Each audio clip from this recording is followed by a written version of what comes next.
Are we live yet? We are live. Good afternoon, everyone. Thank you for joining us today. This is our April speaker series for the Salmon Orca project. And today we're really excited to bring forward the topic of the resident killer whales. My name is Kaylani Scott. I'm the communications manager for the Nez Perce tribe. And if you've joined us over these last few months, you're unfortunately familiar with my face, but I'm happy to be here with you all. We've got a great lineup today, and I look forward to having you all tune in and hear what's going on. Up first, I'd like to bring forward Leonard Forsman. He is the chairman for the Suquamish tribe, and he's going to start us off with a blessing and provide some opening comments. Akhlahil, and Hima to the Nez Perce tribe for their great work to take care of our Mother Earth, and the Kaleone and Shannon for being so determined to share our values and traditions. So I'm Leonard Forestman. As was said, I've been chairman of the Suquamish tribe since 2005.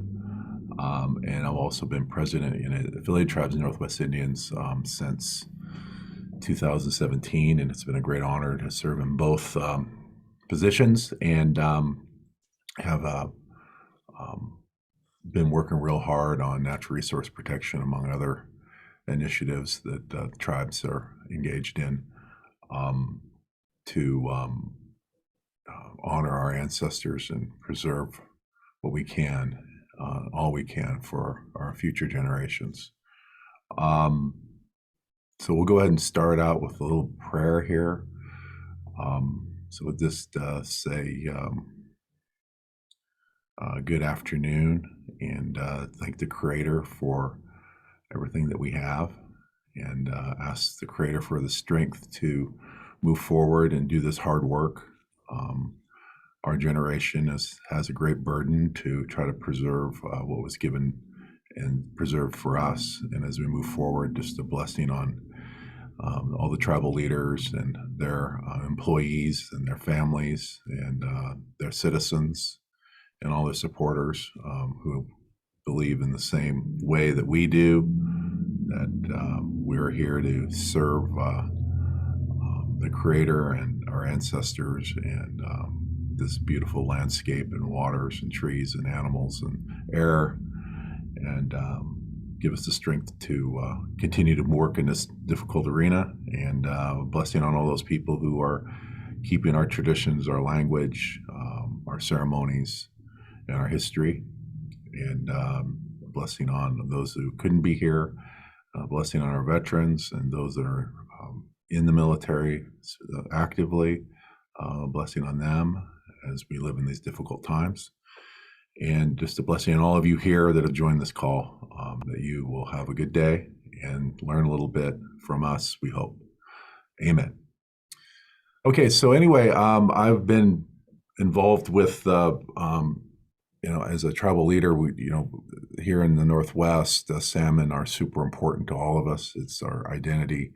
It's our main food source. It's also an important part of our culture and spiritual beliefs.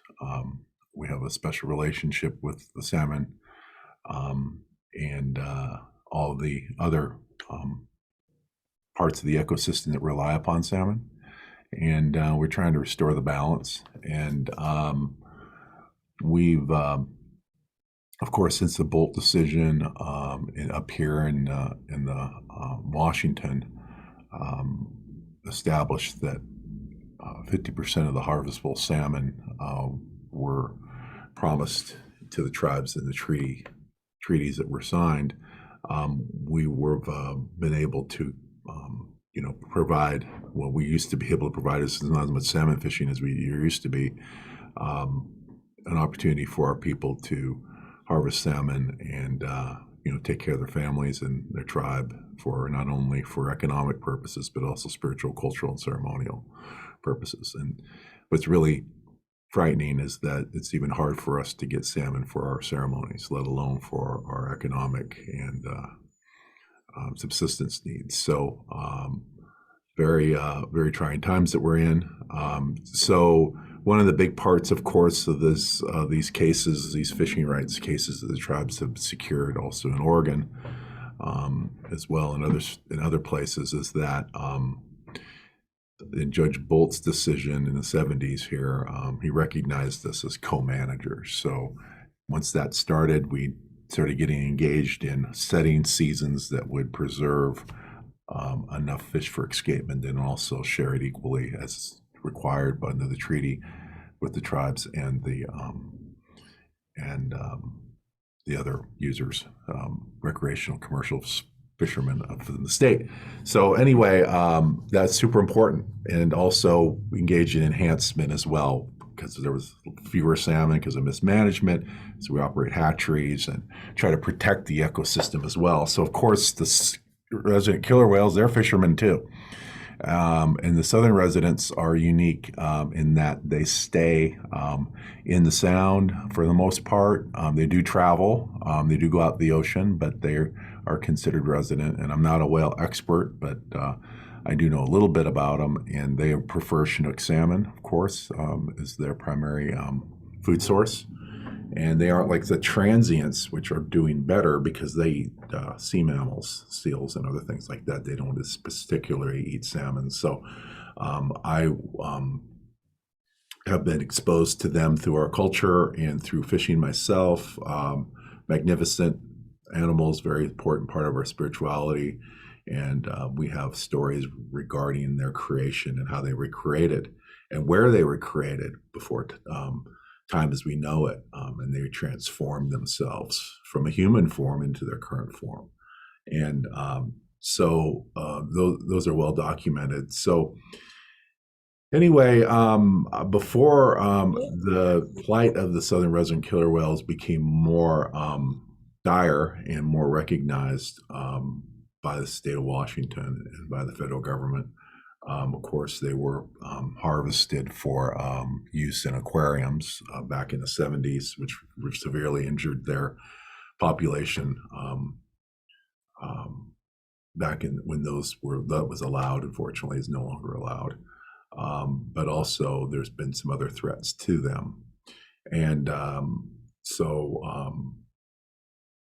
we do have a unique, more modern story regarding our tribe itself, in that we have a place here called Old Man House, which is an archaeological site of over 4,000 years old, where our people lived up until 1905. And when our reservation was allotted and then the land sold off, that our people were moved off of that property. It was sold to the U.S. Army, and they were going to build a fort there.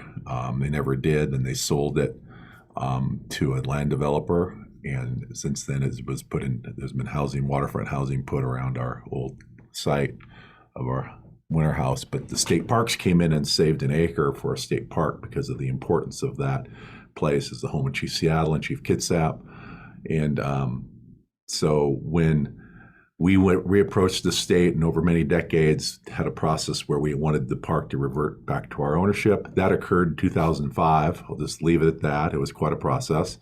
And then as we regained ownership, all the artifacts that had been dug up during archaeological digs at that site returned to us. Well, they were all in storage at the University of Washington's Burke Museum, where I'm now a regent, just for information purposes, and the first American Indian regent to be on the University of Washington board, which is pretty exciting. But that was before this. They would put them on a ferry, and they came over. They were transporting them over to Suquamish to put into our museum. And there was a television station there. I happened to be on the same ferry by just chance, so let the creator be grateful to the creator for that. And as we were crossing, the skipper on the ferry said, "Hey, everybody, look out on the port side of the ferry and you'll see some killer whales." And so they were swimming along with our artifacts in the ferry and came back here. This is about 10 years ago. So anyway, that was a big important part of our modern relationship. And then I was appointed to as a member of the Orca Task Force by Governor Inslee. So I got engaged with that. And as many are aware, the primary threats to Or the southern resident killer whale is food. So they have a shortage of food. That's one of the main reasons we're talking today, is because of all the impacts to the river, the Columbia River, and to the streams going into Puget Sound, where they all go to eat salmon. They still come to the mouth of the Columbia River waiting for those fish to show up. And they're not there. They actually go down, I think they even go down to Oregon and go to another place where there's no more salmon, but they remember where those fish are. And the second is vessel traffic. So a lot of traffic impacts their ability to fish what salmon are there.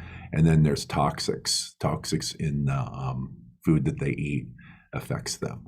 And one of the things I learned is they get thinner, the toxics, of course, have more of an impact on their health. So those are some of the things I learned. And in working with Shannon and others on the hydroelectric impacts of the Snake River dams has really brought this into a more keen edge. And we've been able to kind of talk more about how some action on the river could help not only our people get the fish that they need, but also the orcas as well. So there'd be enough fish for everybody. So that's kind of the mission that we have. So I just wish to thank everybody for giving me the opportunity to say a few words regarding the orca and the southern resident killer whale and their importance to us in a cultural and spiritual connection, and also the fact that they kind of are an indicator of the health of our waters and of our salmon runs. So as we move forward, I'd just like to just continue to focus on the importance of the work that we do. So I will say ahoyth chud, which means I am finished in our language. Thank you, Chairman. We, the Nez Perce, have had the very fortunate opportunity to work with Leonard and several other of the coastal tribes, and we've learned so much about the work you've done and the history with the orca, and it's truly impressive. I know I've learned an amazing amount, and it truly dives into the connection that we all have, and it's part of how we are connected through the waterways and the salmon that we work to keep in these waters and what they provide for your creatures and resources over there. Thank you for joining us. Up next, we have Dr. Giles. She works with the University of Washington as a killer whale researcher for their Center of Conservation Biology, excuse me. Dr. Giles, thank you for joining us today.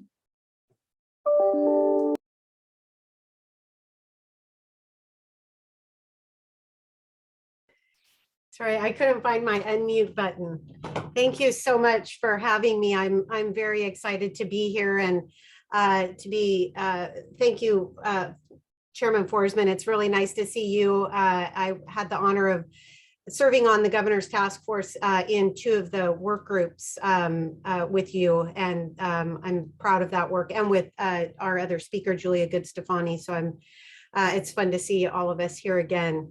Thank you for having me. I'm coming to you from San Juan Island, the historical land, unceded land of the Coast Salish, Lummi, Sklallam, Samish, Semiahmoo, Tulalip, Saanich, Songhees. And I just wanted to, I start all of my talks like that now because it's really important, especially with my students as I'm teaching at the University of Washington, to be able to bring that aspect of where we are and how we got here, and honoring this place and the people who came before, including the southern resident killer whales, who, as Chairman Forsman said, this is their some of the original fishers as well, and have called this place home since. I really loved how you put that before time as we know it. It's time out of mind for us. So thank you for having me. I have a very brief presentation to hopefully set the stage a little bit for Julia to take up and more concentrate on the Snake River. So if I can share my screen here, hopefully this goes well. Can you see that? Yes, we can see it. Okay, so thank you so much for the introduction as well. I'm actually not with the University of Washington Center for Conservation Biology anymore. Dr. Wasser, who started the Whale Scat Project, has passed the program on to me and my nonprofit Wild Orca, which cannot tell you how excited I am about that. I'm also, as I mentioned, a professor. I teach a class called Marine Mammals of the Salish Sea at the Friday Harbor Labs, which is a satellite campus here on San Juan Island. And this beautiful pup is my scent detection dog, Iba. Iba the whale dog. You can follow her on Instagram. And as we get our boat down here, or up here, I guess, within the next month, you'll be able to follow her successes finding scat on the water.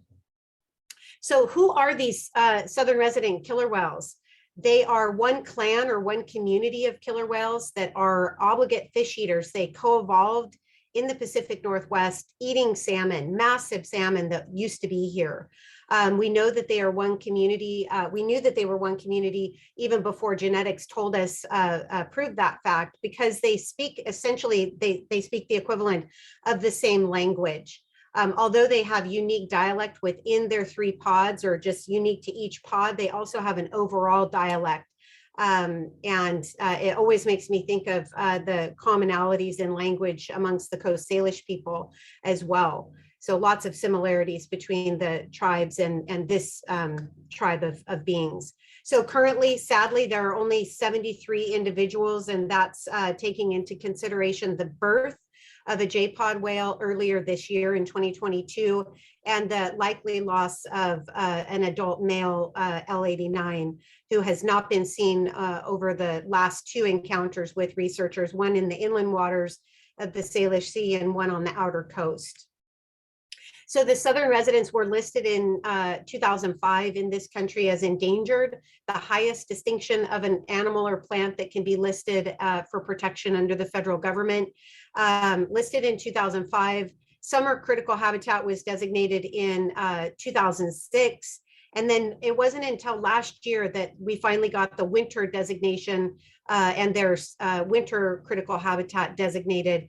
And this map shows just down to Monterey. Actually, the federal government recognized their potential longer southern route or range down to Point Sur, so just very slightly south of Monterey.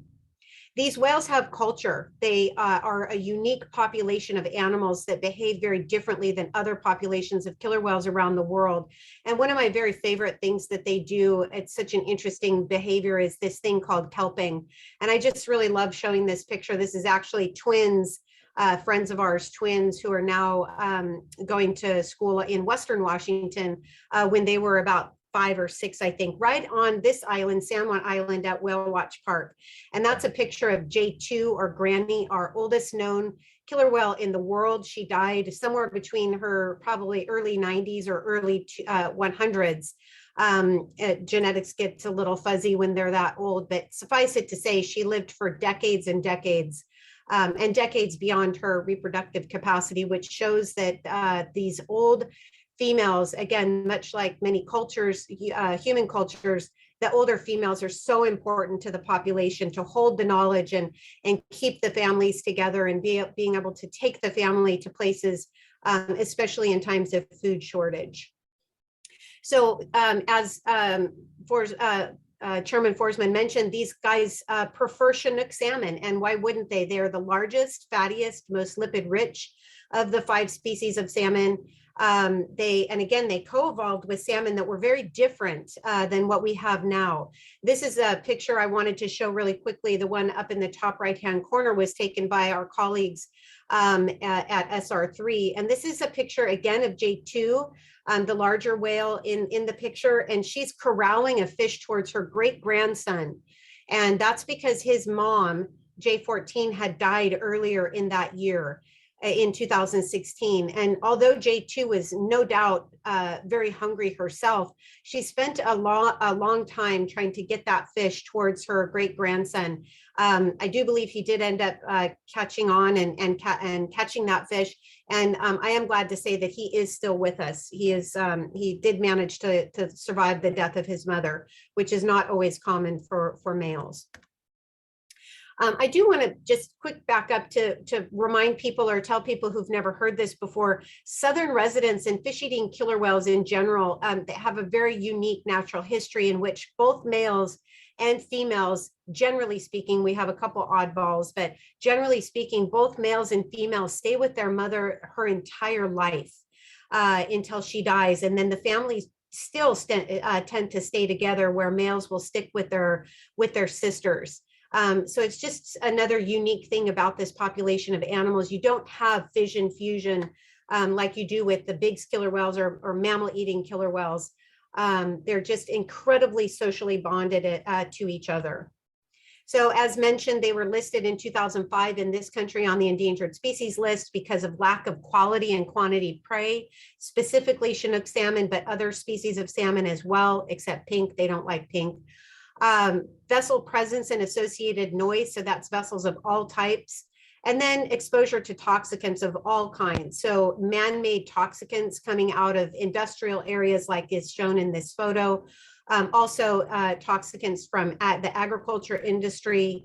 Flame retardants are a big one, especially in J-pod.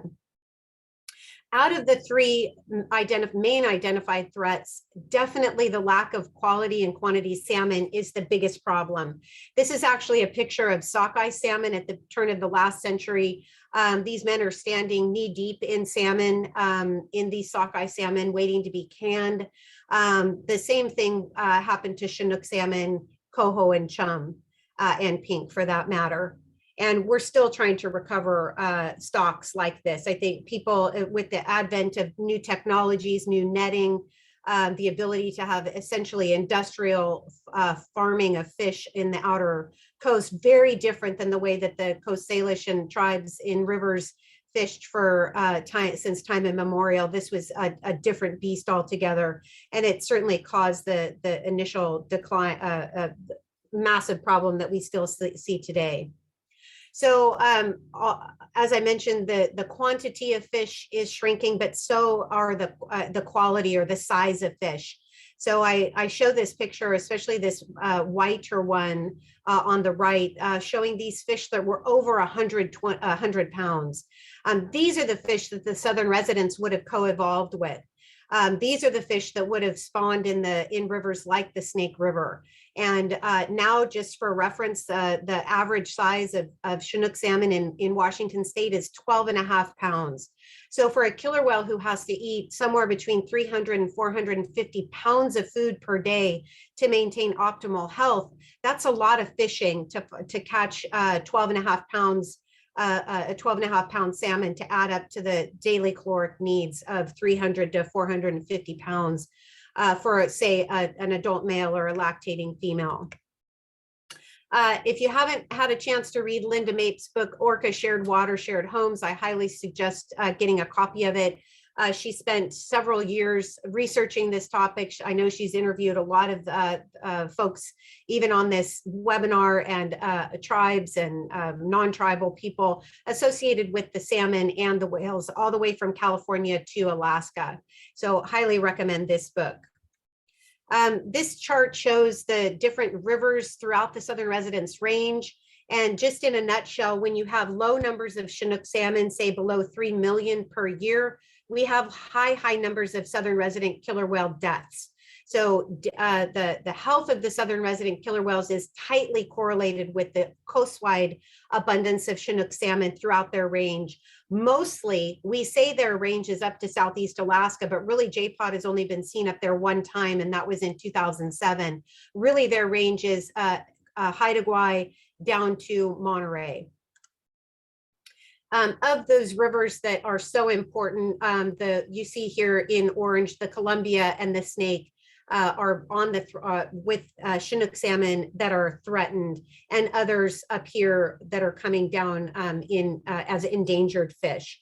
So this really just shows a good illustration of what's happening throughout the entire Pacific Northwest, showing winter run Chinook salmon, which would have been very important for L-pod and K-pod. 53,000 back around when the capture era ended, all the way down to less than 1,000 in 2017. And just to wrap up here quickly, this is a combination pooled data of 3 satellite tags that were deployed onto, 4 deployed onto 4 of our southern resident killer whales in L pod and K pod. And the take home message here is that these whales spent a disproportionate amount of time looping around the mouth of the Columbia River and Grays Harbor, waiting to intercept the Chinook salmon that would have been heading for those rivers. Especially, you can see down there, the darker the red or into the brown, the higher concentration of time that those whales spent in those areas.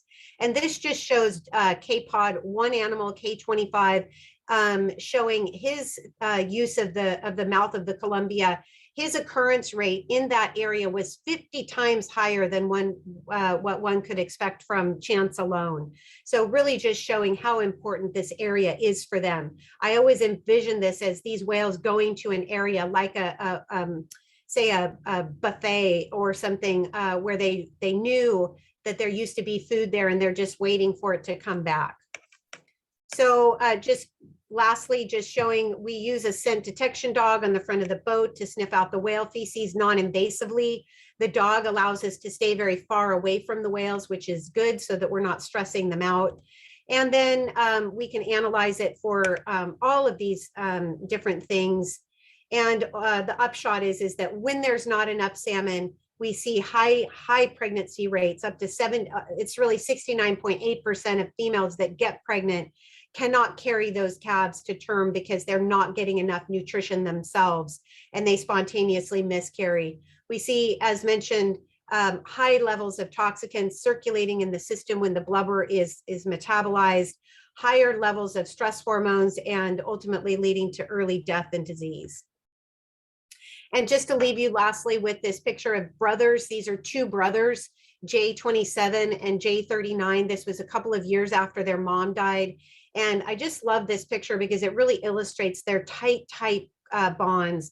And strangely, it was J27, the oldest sibling, that took over foraging for and feeding his little brother and sister. And now his sister is one of our newest moms. So he did a great job keeping his family well fed. Huge thanks to our crew and our volunteers and to our funders. Thank you so much. I hope I didn't go over too much. Thank you so much. No, that was wonderful. Extremely informative. And I'm so glad that you were able to come and share that with us today. And I think there was a lot of interest in the photos you showed about how large the salmon used to be. And that's a conversation we don't talk about as much anymore because the odds of getting something like that back is slim to none.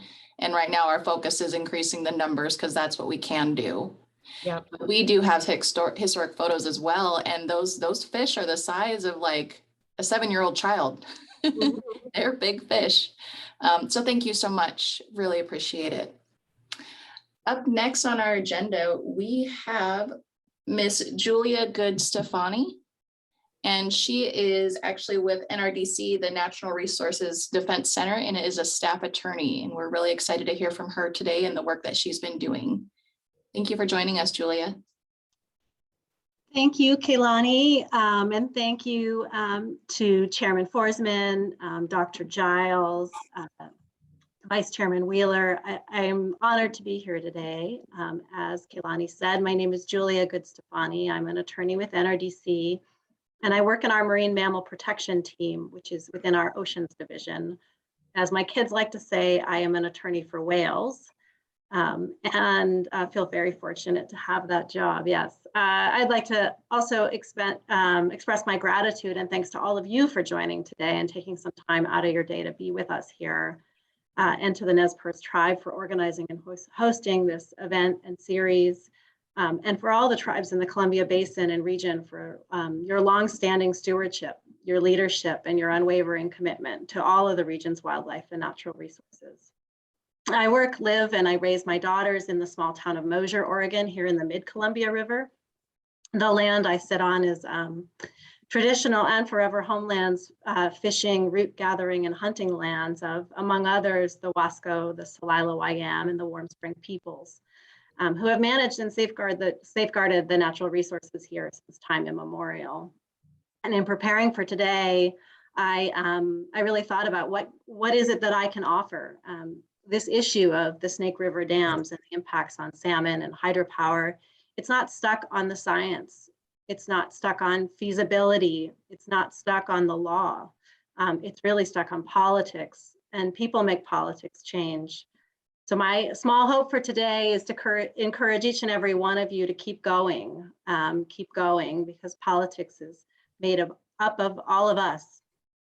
The two topics I plan to talk about in my moments here with you are climate change and getting our energy system off the backs of salmon and tribes, and the orca in the room. So I'll start with climate change, but I will get back to the orcas, have no fear. So what does climate change have to do with orcas? Well, what happens to the river happens to salmon, and what happens to salmon happens to the orcas. I came to the Columbia River Basin in 2000, 22 years ago, to work as a wildland firefighter. Believe it or not, I spent most of the summer being sent to other places. I fought fire in Nevada and Arizona and Southern California and Eastern Montana, but here in the gorge, the fires were small and fairly infrequent. Things have changed dramatically here on the river in my lifetime. 2 years ago, my home and property almost burned in a wildfire, and I had my old fire boss calling me, telling me I had an hour to evacuate. Last summer, it was 120 degrees in June. We had COVID and the heat dome, and the impact of that climate and public health crisis fell very hard on the Native families living and fishing in the many in-lieu sites here along the Columbia. It hurt the salmon too. Underwater videos captured by Columbia River keepers showed that this past summer, the fish had large chunks of flesh missing and these bulbous growths across their bodies. The fish were quite literally rotting to death in the river. The river was just too hot. You could find the salmon seeking refuge at the mouth of some of the cooler tributaries like the Little White Salmon River, but they were trapped there and they had stopped migrating. Columbia River Intertribal Fish Commission recently compiled data and created a great graphic that I encourage you to check out on their website to show the temperature in the river. They took the 81-year average for the river temperature at Bonneville Dam, and in June, that 81-year average is 60 degrees. Last year, it was 63 degrees, which doesn't sound all that significantly different, but when you start to parse it apart, between June 10th and 28th last year, in 18 days, the river jumped 9 degrees in temperature. And when the river gets above 68 degrees, salmon begin to suffer. Based on that 81 years of data, the water typically crosses that threshold of 68 degrees approximately in July 25th behind Bonneville. Well, last year, it crossed over to 68 degrees in late June, so a full month early. And the daily temperature of the river last year was above the 81-year average every single day of the summer. And in August, the river set all-time temperature highs, the highest in recorded history. EPA's own analysis has concluded pretty decisively that in their 2020 report that the federal dams on the Columbia River and Lower Snake River are the main cause of hot water in these two iconic rivers. The Army Corps of Engineers' own filings before the Washington Pollution Control Hearings Board last year detailed how the dams, quote, individually and cumulatively impact temperature by holding back warm water and increasing the surface area compared to a free-flowing river. Of course, certain tributaries and stretches are particularly vulnerable to this sort of heating. The Lower Snake River winds through the arid part of eastern Washington state, and it's one of the places on the Columbia River Basin where the water gets the hottest. At Ice Harbor Dam, and this actually came from a Linda Mapes report and also the EPA study, the temperature on the Lower Snake River behind Ice Harbor Dam, on average, it exceeds state water quality standards for salmon in August, 100% of the time. It is just too hot. During the recent extreme weather events, all of the available large hydropower resources undeniably made a contribution to meet peak demand. The question is, in this moment, with reasonable effort, money, and time for planning, could it be done in a different way that does not sacrifice salmon? does not do irreparable harm to Northwest Indigenous peoples' way of life? And the answer is yes. And here I would encourage you, and I stand on the shoulder of giants, to check out the Northwest Energy Coalition's materials and very recent reports on this topic. The power system plans for retirement of generating resources all of the time and regularly issues requests for replacement power. And the Northwest currently has an abundance of proposed clean energy projects that are just waiting to be built and connected. And I'll give you one example, but the Northwest Energy Coalition has several on their website and in their report. In 2021, Puget Sound Energy requested bids for a portfolio of 3,200 megawatts that would be ready in 2025. So we're not talking very far out here. And they received 18,000 megawatts of proposed project bids, well beyond the 3,000 they'd asked for. We are at an energy moment where we are making big decisions. And now is the narrow ecological and political window to plan for a regional energy transformation that can deliver reliable, affordable, clean energy while also retiring our most environmentally unsound Northwest energy projects. Development of the Columbia River and Snake River into a series of slack water reservoirs has had its benefits, no doubt, including transportation and irrigation and power, but it's also had tremendous costs. And I want to quote a resolution from the Affiliated Tribes of Northwest Indians with President Forsman's permission. The resolution states, quote, "The modern Northwest with its massive irrigation, hydropower, and storage systems was built on the backs of tribal peoples from the 1930s on. Through the use and destruction of the lands, rivers, and fisheries we have lived on for thousands of years," end quote. Columbia Intertribal Fish Commission also this week presented its 2020 energy vision for the Columbia River Basin to the Northwest Power and Conservation Council. And they had recommendations as well to get energy, and I quote, "off the backs of salmon." This is the moment, folks. This work is long overdue. A collaborative solution forged in the region with leadership and secure funding from the Northwest Congressional Delegation is the path to help heal some of the deep inequities of the past and to set a course for the future that includes salmon and orcas. The loss of salmon isn't just because of climate change, it's also bad for fighting climate change. Here in the Northwest and across the globe, coastal, riparian, and forest ecosystems capture and store carbon. And the storage benefit is not trivial. According to the IUCN, 1/3 of the CO2 released in burning fossil fuels is captured by forests. And here in the West Coast, our forests need salmon. Millions of salmon make the journey back each year, acting as a natural conveyor belt of marine derived nitrogen into the coastal and inland forests. And the fish quite literally grow the forest. Nitrogen is scarce in the Northwest inland forests, so it's not surprising that the rivers that have salmon in them, the trees there are found to grow 3 times faster than trees next to rivers without salmon. And scientists estimate the historic biomass of salmon returning to the Northwest is somewhere in the ballpark of 350 to 500 million pounds. The number of fish that now return is in the ballpark of 24 to 30 million pounds. So that's 6 to 7% of what we historically saw. Any farmer can tell you about the importance of fertilizer and also currently the cost of fertilizer. To realize the full carbon storage potential of our forest ecosystem, we must also be focused on recovering salmon.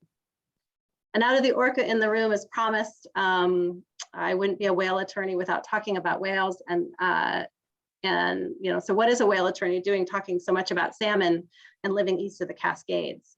Well, when I started this work about 6 years ago, people laughed off and ignored the connection between salmon recovery and Snake River Dam replacement and restoration. And that too has changed, and we can no longer ignore the orcas. NOAA Fisheries has identified the southern residents as a species in the spotlight, one of 9 endangered species at immediate risk of extinction. Washington State's Governor Jay Inslee, as has been mentioned, convened the Southern Resident Orca Recovery Task Force a few years ago, dedicated to identifying solutions. And yet, despite federal and state level recognition of the perilous struggle for existence that these whales face, the orcas continue to decline. And if you care about the orcas, you have to understand how connected their well-being is and their way of life is to salmon, and especially Columbia Basin salmon. The Columbia was once the greatest salmon producing river system in the world, with an estimated 15 or more million fish returning. Today, only a very small fraction of those fish return, and the fish are, as Dr. Giles spoke of, smaller as well. The Giles Dam, which flooded Celilo Falls and Celilo Village, was constructed just 65 years ago. These orcas have culture and memory, and the oldest living orca, L25, is in her 80s. She would remember life before the Giles Dam. And the southern residents has also been spoken about, live in matriarchal culture, and within these pods, the whales form subpods with older females at the helm, typically the grandmothers or great-grandmothers. So L25 remembers before the dams, Granny remembered before the dams, and she and the other orca grandmothers return and teach the others to return to the mouth of the Columbia to look for the salmon that were here once in such rich abundance in the orca's youth. The non-summer months are also very important, as Dr. Giles spoke about, where these orcas roam along the coast. And the fecal samples have found that the majority of samples in the whale stomachs during those times are coming from the Columbia Basin sources. Again, this issue is not stuck on the science. We want to go to the science because it is so clear. In the summer of 2018, a southern resident orca mother named Talekwa, or J35, lost her calf shortly after its birth. I learned recently that gestation for an orca can last 18 months. So for any of you that have had a child, imagine a year and a half of pregnancy only to lose your calf at birth. She carried its body around the Salish Sea for 1,000 miles in 17 days. And that event led to an outpouring of concern and increased awareness of the southern residents' starvation. Still, here we are 3.5 years later and not any closer to recovery.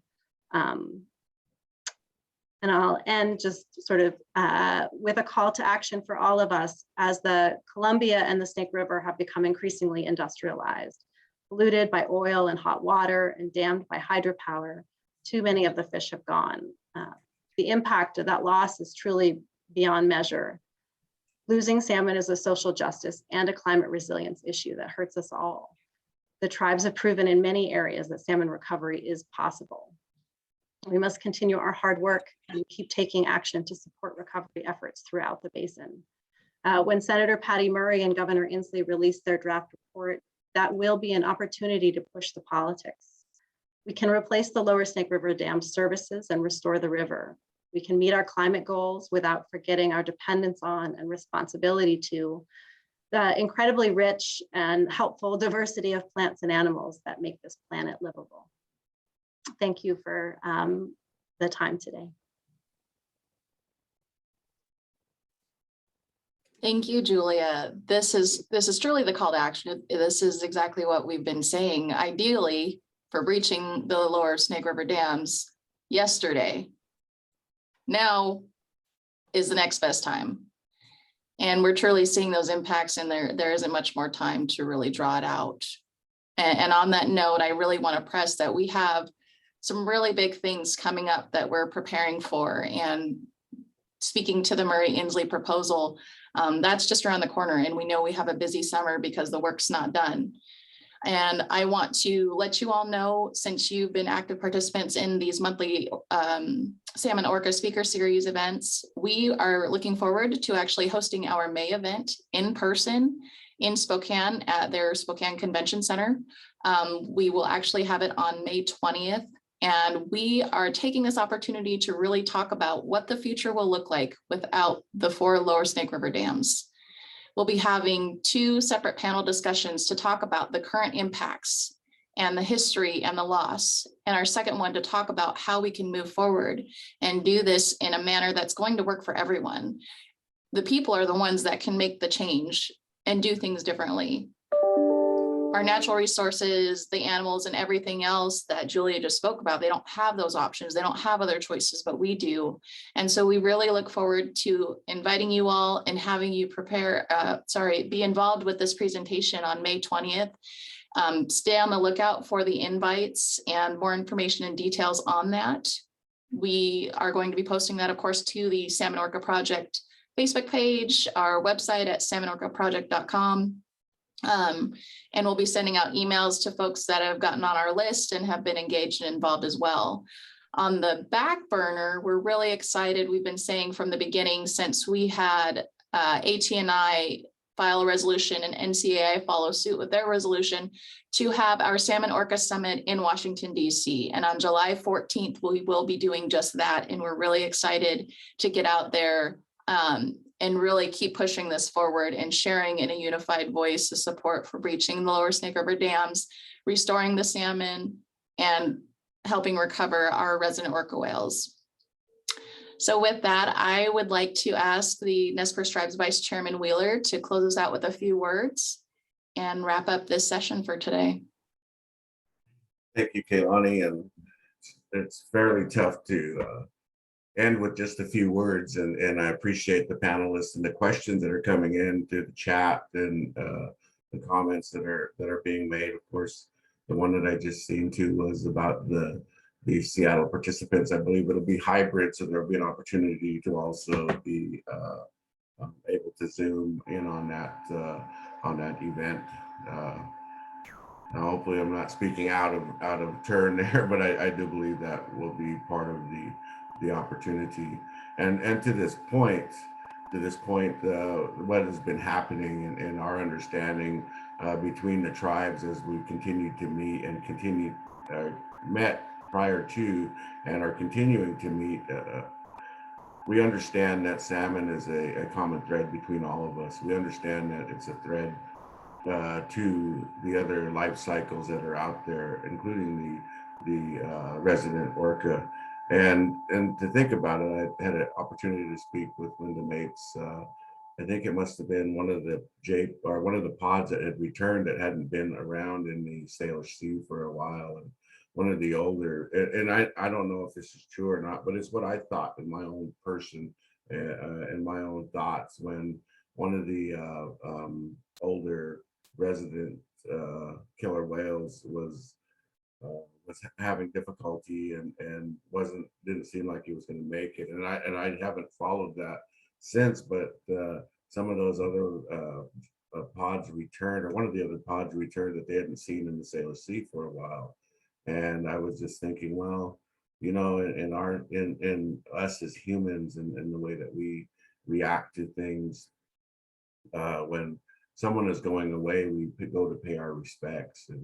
And that's what I had told Linda when I first heard about that, was it sure seems like they're paying respects to that patriarch of that pod and was the oldest one. So, you know, those types of things like that, and you know, like bison, like the buffalo and the salmon, you know, you realize that their social order and what they have and who they are, and you know, we can only learn from them, and we're learning a lot from them. But you know, as we continue to take our steps moving forward, you know, as tribes, you know, being the Columbia Basin tribes, having the opportunity to meet with the administration over the past few months, meeting with CEQ, U.S. Army Corps of Engineers, NOAA, Department of Interior, and Department of Energy, and having these face-to-face conversations with the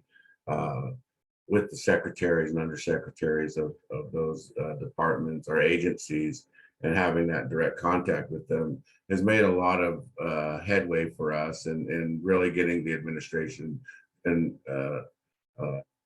to understand, you know, the position of what the salmon is, and what the tribes and what the environmental groups are actually speaking to here, and how that all relates, and the causes of the dams on the Lower Snake River and other rivers, and it continues to affect, you know, this isn't something of 80 years ago or 90 years ago. This is still affecting us today, and it's going to continue to affect us until we make the changes. And that's all we're asking the administration to do, is to hear us and understand us, look at the science, and weigh us equally, not weigh us equally compared to energy, transportation, irrigation, and tourism, and not throw all those on the scale against us, but scale us 1-to-1, because all of those are 1-to-1 to the water.